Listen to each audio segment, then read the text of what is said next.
every time I have seen that they start session just in time.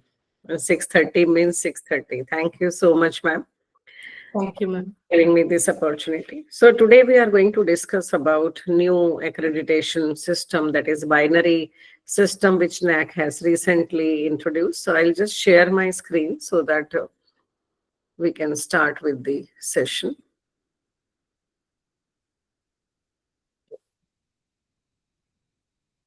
I hope my screen is visible. Yes, ma'am, it's visible, ma'am. So we will be discussing about binary accreditation NAAC reforms. You have seen that at various stages, NAAC has been made many changes in the accreditation system. In 2017-18, there was a change where there was new framework was introduced by NAAC, wherein there was 70-30 ratio, that 70% was done by online DVV and then 30% by peer team visit. And after that also there were many changes very frequently which have been done into metrics as per the requirement of the time and need. But now NAAC is going to come with the totally new reforms, okay, with the new changes, and they are not appreciating more of visits, but all through the third party evaluation. Okay, so global practice, if you see on accreditation, then it is mandatory in many countries. Okay, so not only awarding degree, but also in participating in accreditation process. And the outcomes are predominantly binary there, whether it is accredited or not accredited. Through accreditation system, credibility, reliability of the institution also increases. And this accreditation agencies base their assessment on the basis of student faculty satisfaction using surveys, okay, and with different parameters, as we have seen here also. Now, if you see that recent changes that has taken place in India, is that all of us are seeing that we have implemented new education policy 2020, and even NAAC was introduced in 1994. And these recent changes we are going to see today are the outcome of Dr. Radhakrishnan Commission report on higher education. Now see what are the proposed reforms in the new system. That transition from present 8-point grade system of NAAC to an adapted binary accreditation system. And in this, there are two options, whether accredited or not accredited. Okay, so these are the options that we will get: accredited, awaiting accreditation for those who are close to threshold level. Okay, and not accredited for those who are far below the standards of accreditation. So normally they are looking for like those institutions which score is more than 2, okay, out of that seat. Then they will be considered as accredited, and those who are near to that will be awaiting accreditation after fulfilling various other formalities. Then they may be given as the status of accreditation. But those who will not fulfill all those standards and which are below those standards, they will not be accredited. And once the institutions are accredited, like first time if you are going, you can go for binary, because at present also there are a huge number of institutions which have not come into the accreditation system, which are not accredited because they are not in a position to maintain that standard. Okay, and that is why now in India also we are making it mandatory that every institution, those who are eligible, that means those who are running from last 6 years and those who have like 2 batches are passed out, for them it is mandatory to go for accreditation. And after binary system, then there is different levels of accreditation that also they can go, and these levels are from level 1 to level 4 for institutions of national excellence, and then the highest level, level 5, which will be for the institutions of global excellence. Okay, so maturity based grading is there. Once you are accredited, you can go for maturity based accreditation. These are the levels like level 1 to 5. Then There is a choice-based ranking system. Choice-based ranking system is it is all optional, like whether you want to go for binary, you want to go for level 1, level 2, level 3, level 4, or level 5. Okay, so it's not mandatory that you have to go for this. And amalgamate program accreditation and institutional accreditation, both they have taken into consideration. Okay, so maturity based level of accreditation, as I mentioned, like level 1 is for emerging institutions, like those who are new. So after going for binary system, then they can go for level 1. Then level 2 are for developing institution, like those who are already there into the system, and those who are doing well, they are developing, they can go for level 2. And level 3, which are already established institutions. Okay, those who are doing well, so they can go for this system.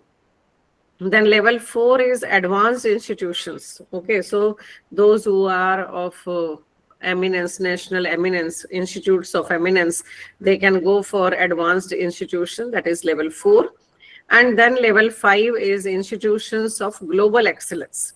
Okay, so these are the 5 levels. After binary, those who will go for maturity based accreditation system, they can go for these levels. So choice is there. Okay, so there is no compulsion that whether you go for level 1 or level 2 or level 3. So it is up to you. You have to assess your situation, and as per your assessment, then you can decide like which level you can go for which you are prepared. Okay, then there are mentor institutions, so those who can help the mentees for their accreditation process. And the purpose is to simplify this accreditation process.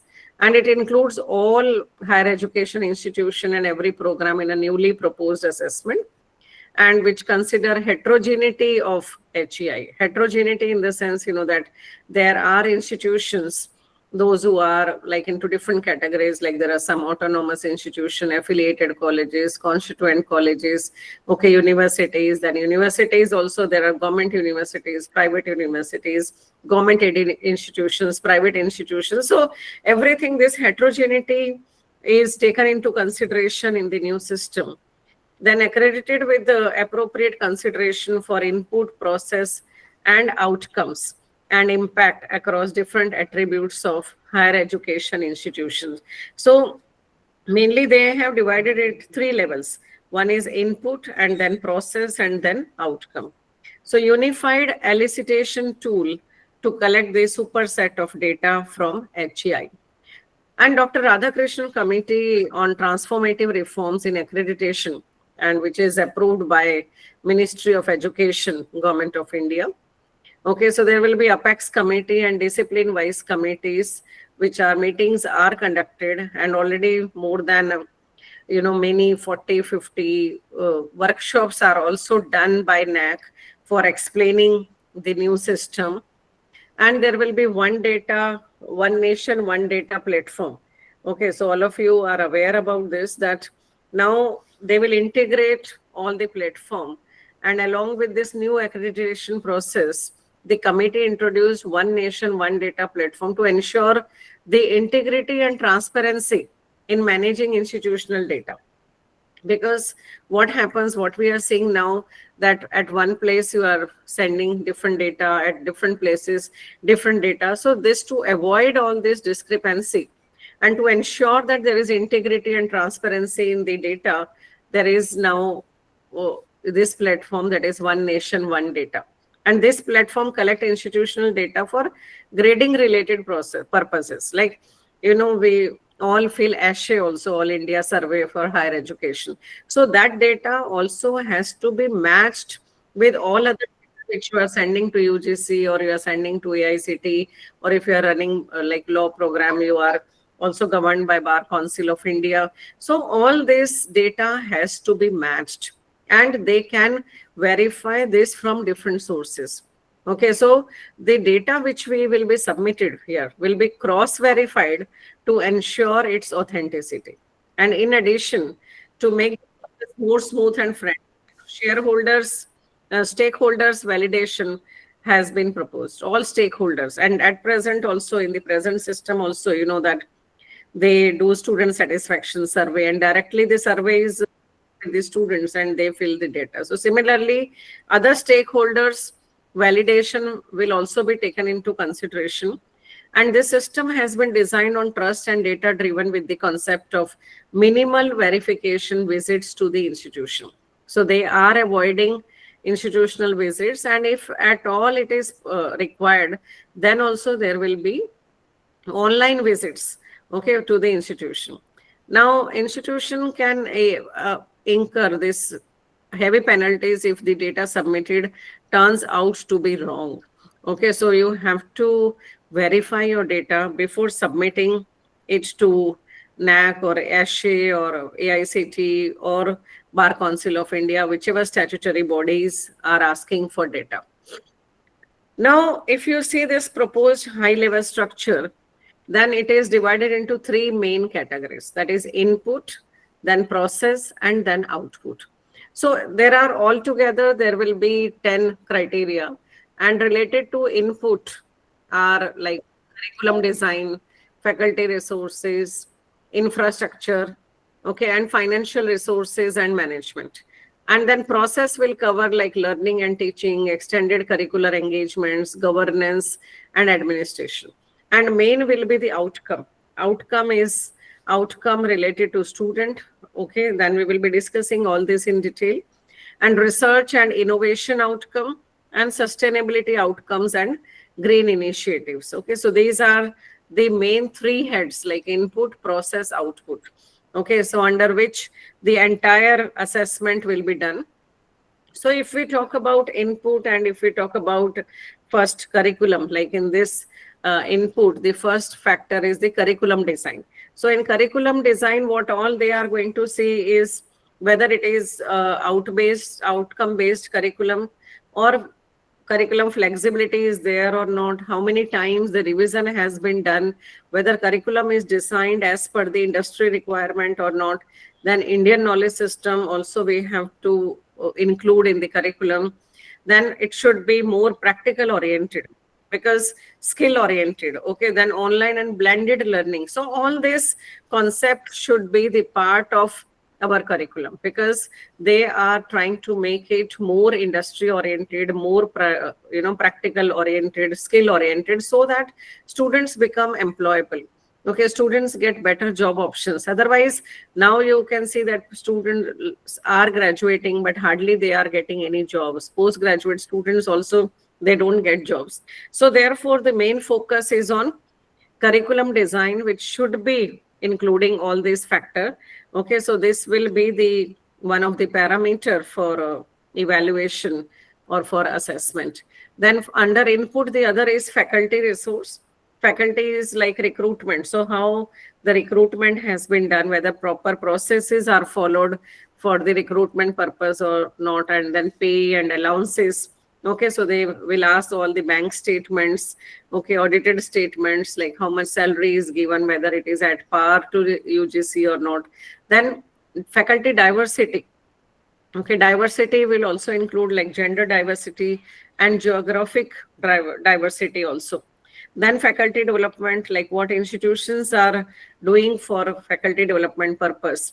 Okay, any financial supports if they are giving, or faculty members are motivated to attend faculty development programs, conferences, seminars or not. Then another parameter is faculty retention.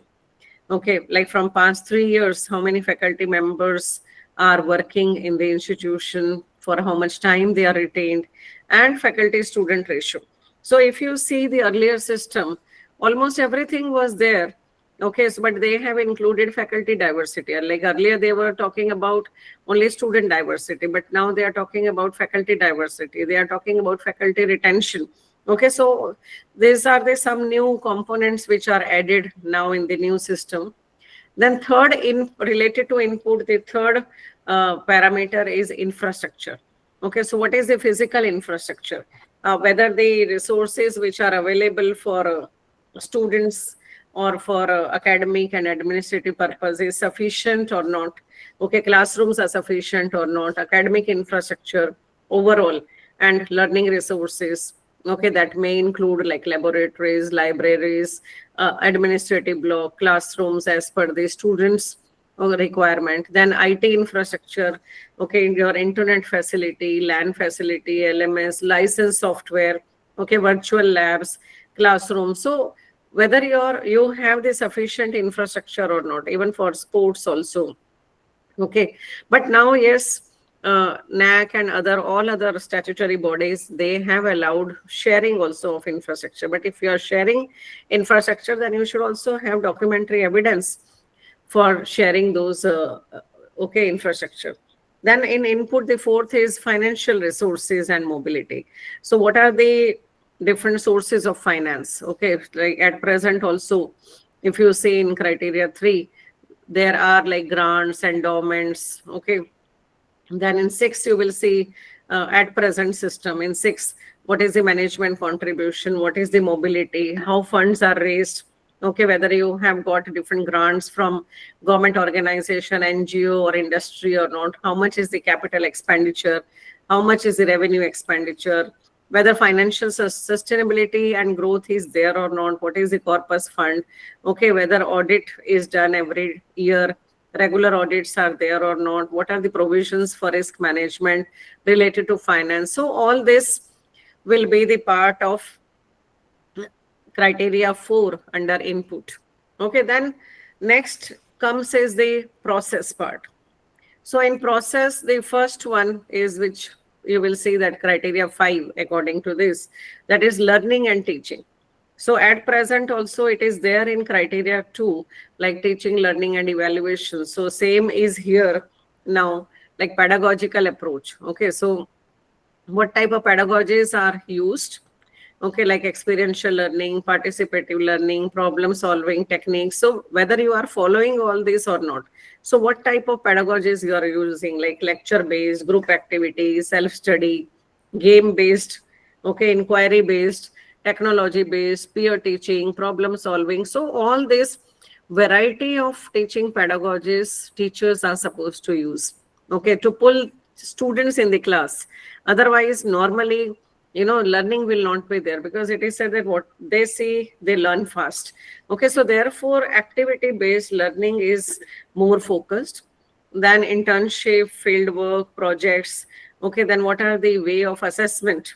So there are different variety of tools, variety of ways that you can assess students. And now that we more focus on continuous evaluation system. Okay, so like different type of exam should be conducted regularly on regular basis, and case studies, projects, different assignments, portfolio, MCQs, open book exams. So what are the assessment tools that have been used, okay, at frequently? So this will also be the part of assessment. Then academic grievances like attendance, revaluation, okay, retotaling, etc. So how these grievances are heard, and in how much time duration these grievances are resolved, these problems are resolved. Okay, so they may ask like how many number of grievances we have received, how much was the minimum time, okay, to take up those grievances, whether students are satisfied with the grievances resolved or not. So all this will be the part of the assessment. Okay, then next is activities. Okay, in activities, that is also process too. So technical, domain club activities, festival celebrations, day celebration, hackathon, workshops, okay, cultural clubs. Because see, what we are focusing now as per the new education policy is the holistic development of the student, overall development of the student. So only classes will not help. Okay, so you have to train students and you have to engage students in other activities also, because that will help in the personality development of the students, overall development of the students. So therefore, and this will help them like in becoming better employable also. And that is why in the NAAC also, now in the new system they are focusing, and this was there earlier also, but now they are focusing more onto this, because that is the part of process. And so we should organize different activities, different programs like hackathon, workshops, cultural clubs, activities, okay, festivals, and mental health also, because now all like physical health, mental health, spiritual health. Okay, so all this type of health is very, very important. And people ignore, spiritual health, mental health, and we just focus on the physical health only. So now, as per the new system, we also have to take care of their spiritual health and emotional health and mental health. So different activities related to yoga, meditation, counseling should be organized, and sports activities, community related activities. Okay, so that is another criteria under process. Okay, then next is the student welfare. Okay, and quality assurance system, that is academic audit, grievance handling mechanism. So this will be all related to the growth and welfare and quality assurance, okay, about the welfare of faculty and staff. So academic audit has to be done annually, so that you will come to know like what are the gaps, what are the requirement, where we are lacking, and to fill those gaps, then we can plan, activities in the next academic year. So grievance handling mechanism, because there are different types of grievance which are there. So all statutory committees like sexual harassment committee, student grievance committee, okay, ICCSH, discipline committee, these all committees are to be in place properly. Okay, then like all statutory compliance, development plan, e-governance, student staff welfare, quality assurance system, okay, grievance handling mechanism, leadership, inter-university collaboration. So all these things will be taken into consideration in this. Now, next which comes, which is important, is the outcome. Okay, student outcome, because outcome has three component: research outcome, student related outcome, and the community related outcome. So student related outcome, the main is the placement, because that is the ultimate thing for any student wants to. They want to have good placement. Academic progression, like how many students are going for higher education, how many students are placed. Okay, then how many students are self-employed, that is entrepreneurship development, competitive exam, how many students have earned, different awards, and what is the enrollment ratio, what is the graduation rate, because dropout rate should also be reduced. Okay, many places we have seen that they are enrolled, but dropout rate is 20%, 25%, and there is a huge gap between enrollment ratio and the graduation rate. Okay, so this part will also be taken into consideration. Then alumni learning experiences, because we should involve alumni for the growth of the institution, for the growth of the students, existing students. Okay, so how many or how much involvement is there of the alumni in the growth, that is also important. Then research outcome is like how many research grants the institution or the faculty have received, what are the number of publication, how many PhDs are awarded during the assessment period, fellowship programs, IPR like intellectual property rights, patents. Okay, how many patents faculty member have got, or how many, okay, IPR workshops are organized or attended by the faculty member, what is the quality of research. Quality of research can be seen through like more number of citations. Okay, like more citations are there, or how many papers are published in the Scopus, SCI index, or IEEE, because now UGC care list has been dropped. Okay, and all of you know that. So now UGC care list is not there, but quality can be ensured by publishing your papers in the good journals, okay, which are listed in the Scopus or IEEE or SCI. Then how much collaboration research work is done, because they are focusing on the collaborative research also. Okay, so we can collaborate with other institutions, other industry, okay, or NGOs, and we can do research for them and consultancy for them. Then startups, how many startups have been incubated in the organization? This is also very important parameter. Okay, the next is sustainability outcome. Okay, because we focus on sustainability, which is very, very important. Okay, so how many community activities are organized? Then about the resource conservation, like resource waste management, also like solid waste management, water management. So this was also there in criteria 7, even earlier also. So in this, nothing new. Like solar energy, we used to talk about wind energy, biogas plant, power efficient equipments, green initiatives taken by the institution.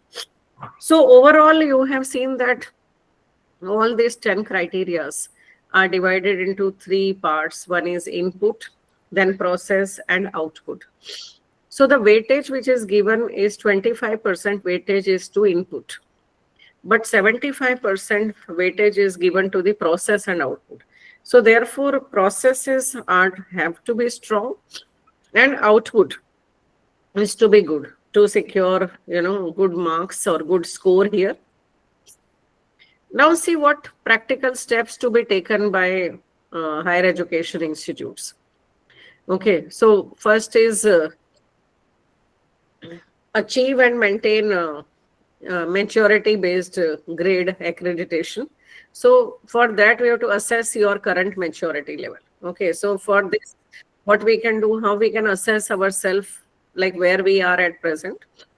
Conduct an internal audit, okay, to evaluate performance in governance, teaching, quality, research, and societal impact, because these are the main parameters.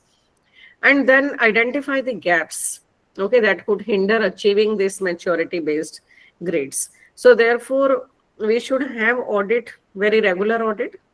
It can be internal audit, external audit. Then try to find out the gaps and then work on filling those gaps. And then only to achieve, maturity based accreditation. Then focus on core evaluation areas. Now, what are the core evaluation areas? Like, we have to strengthen our leadership structures, like executive and academic councils.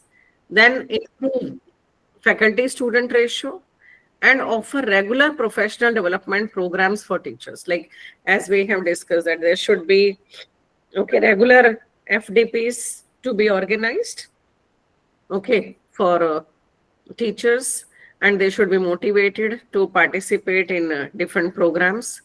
Then establish dedicated research centers and interdisciplinary programs.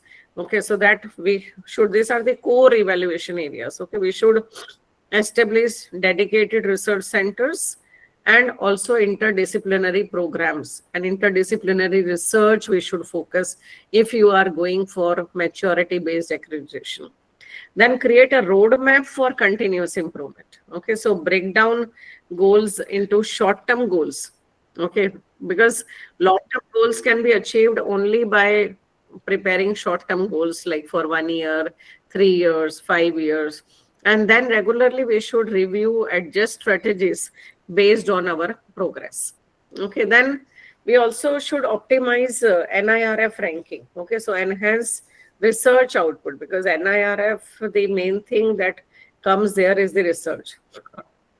So encourage faculty to publish in high impact factor journal, as I already told, like good journals we should publish.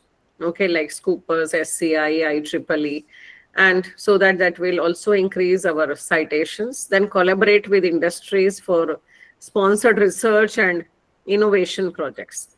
Okay, then improve placement records, because that is very, very important if you want to go for maturity based accreditation. Okay, so build strong partnership with industry leaders for internship and job placement, because if you have good connect with the industries, then only placement will take place. And for placement, you should give better, internship to students, because internship play a very, very important role in the development or in preparing students for placement. Then offer career counseling and skill development sessions to students regularly. Okay, so that they can have more orientation, like what industry require, okay, and what type of skills are required, how they should prepare themselves for the industry. Then invest in inclusivity and infrastructure. Okay, so increase diversity in student admission and faculty recruitment, because this was the criteria in both faculty as well as students. So diversity is always appreciated, because they will learn like course cross-cultural issues, and they will learn about many things. Okay, if people are coming from different diverse areas, so diversity is to be focused. And then modernize classroom, laboratories, libraries to meet global standards. Okay, because if you are targeting for level 5, so that means you have to have global standards. Okay, so you should have modern infrastructure, all facilities to compete at the global level. Okay, then next is strengthen governance and leadership. This is again very, very practical and important step which is to be taken by a higher education institution, like form committees with clear roles and responsibilities. Okay, like academic committee, finance committee, grievance committee, but proper role and regulation, role and responsibilities are to be defined. Then digitize governance process for transparency and accountability, because transparency is very, very important. For that, we can digitize the governance process and recruit, and train the leaders. Okay, because the proper hiring should be done, and we should recruit experienced individual for leadership roles, and also offer leadership development programs to faculty members, because if they will understand, if they are updated every time, then only they will be able to deliver the best. And include student, faculty, and alumni in decision-making process to foster inclusivity and ownership. So in decision-making, that is why they ask, like every committee, student representative should be there, faculty representative should be there, so that they can be the part of decision-making, and which will always make things better. Okay, because if they are engaged, they will feel as if they are the part, they are involved. So therefore, the execution will also be easy if they are involved in decision making. Okay, the next is prepare for rolling reviews and conscious mentoring. Okay, because set up mentoring system, monitoring system, which is very, very important. Okay, so you should create a dedicated accreditation team to track performance metrics and ensure compliance with new standards.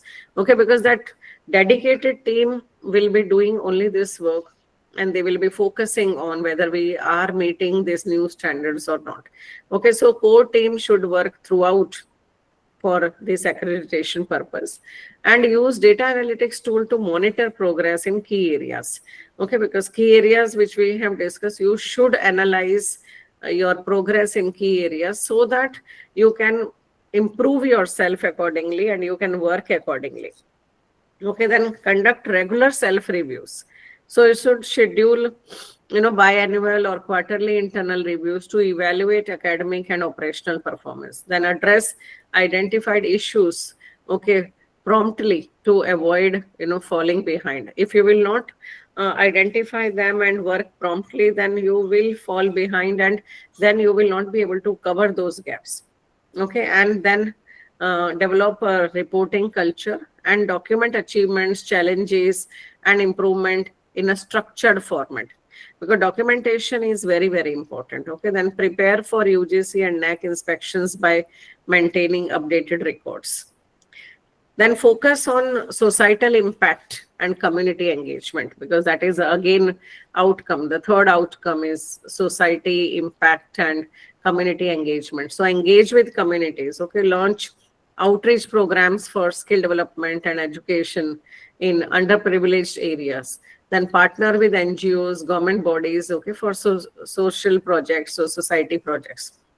Then also foster student involvement, like encourage students to participate in community initiatives and projects, and integrate community services into academic curricula also. Okay, so that every student will be made mandatory to go in the community and work for them, work for underprivileged. Then track and showcase impact. Okay, so regularly measure and report your institution's societal contribution, because impact is very, very important. To study the impact, how much impact your institution have made to the society. So by taking these practical steps, institutions can prepare themselves for the challenges and opportunities which are posed by these new reforms. Okay, so this was the brief about the new system, and we can now discuss. Just I will just stop sharing this. Okay, so I have given you the brief about what the new system is all about. And one thing, before we take question, one thing is there that that in the new system now entire system is AI based.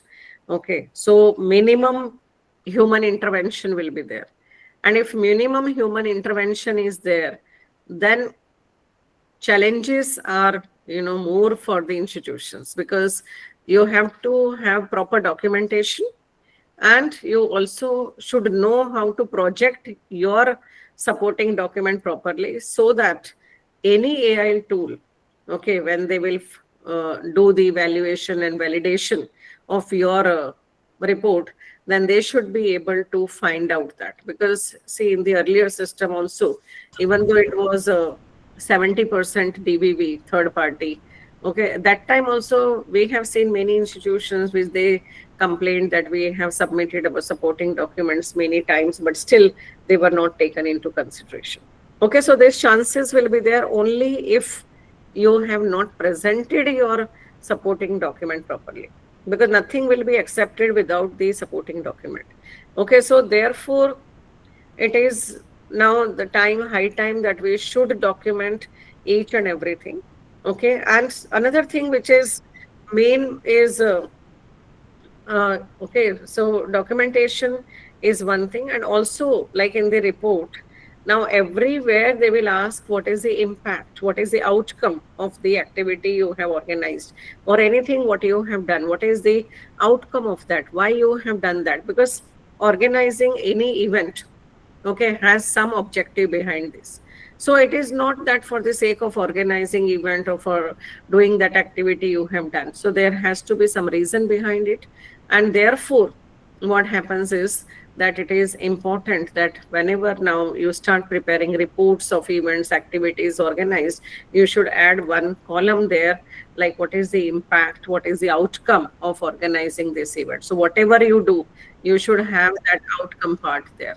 Okay, so that is the main thing which I wanted to tell you. And now we can have more discussion. So we can take questions, so that because more questions will make better clarity of the thought. See, overall, if you see in the earlier system, when there were 7 criteria, now there are 10 criterias. Almost parameters are not much different. Okay, because in any academic institution, the main thing is student, teachers, institution, and society. Okay, so student related, obviously, like student teacher ratio, student enrollment ratio, student diversity, student achievement. Okay, student placement, higher education, how many are going, how many of them have become businessman or entrepreneur or startups they have started. Similarly, faculty related, it is normal that what is the student teacher ratio, what type of faculty you have, okay, what is the quality of the faculty that you have, and how many research paper they are doing, how many books they have published. So this parameter will remain almost the same. Okay, but yes, more systematic way now they are doing. Third party involvement is there, third party mostly on the basis of AI now they are going to do. Okay, so therefore it becomes more challenging for the institution, challenging in the sense that you should present your data properly. Okay, otherwise, then if your data are not considered, then your grade will get affected. Okay, so now I would like to take questions, and there are some hand raises. Economics Sudha has hand